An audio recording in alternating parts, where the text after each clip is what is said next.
Today's big story, of course, or actually last night's, is the most October surprise of all the October surprises, or September surprises, September-October surprises in this campaign. The first October surprise that came early was Bob Woodward's book called Rage, where he talked about Donald Trump as early as February, and probably earlier than that, was on tape, recognizing the severity of COVID-19. Then we had another October surprise that came early with Ruth Bader Ginsburg having passed away.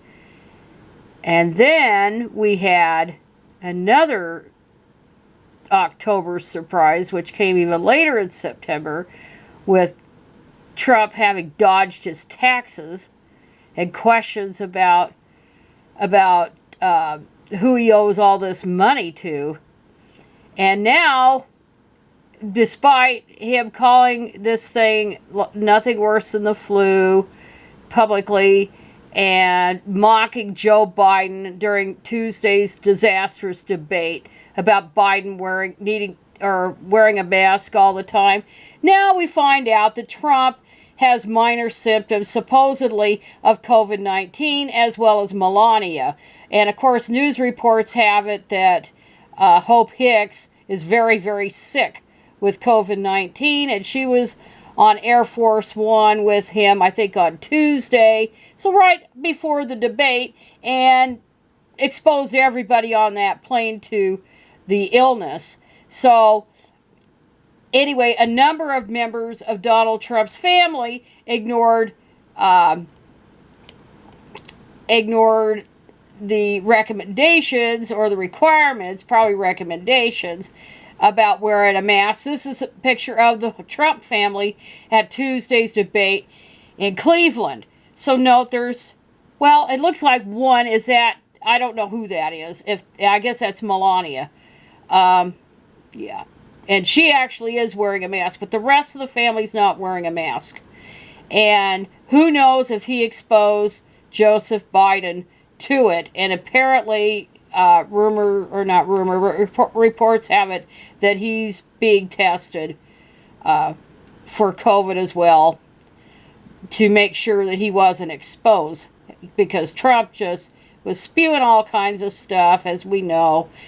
And Joe could hardly get a word in edgewise, and who knows how many germs were spread around on Tuesday. So there's a lot of conspiracy theories about this, because Trump yapped that he didn't think that the commission changing the rules about the debates was fair to him, and he was threatening to pull out and all this. And now it doesn't look like, unless they do it on Zoom or something similar, they probably won't do the town hall debate on the 15th, because Trump and Melania have to both be in quarantine. So anyway, it's an October surprise that many saw coming. Now, I'm not dancing on his grave or anything like this. And yeah, there's people who think that this could get him a sympathy vote. Again, a few conspiracy people think, well, this is all made up and he's doing this for a sympathy vote.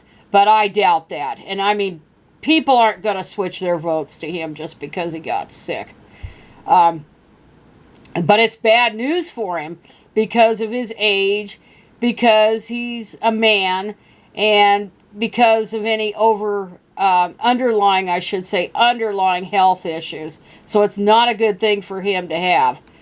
So anyway, that's kind of the story today. We don't know, how this is going to shake out. It'd probably be not known for, 7 to 10 days at least. He says he's feeling okay, that he has minor symptoms, and he's supposed to do a public address about it. Anyway, so much for it being a hoax. So that's all I have to say about that.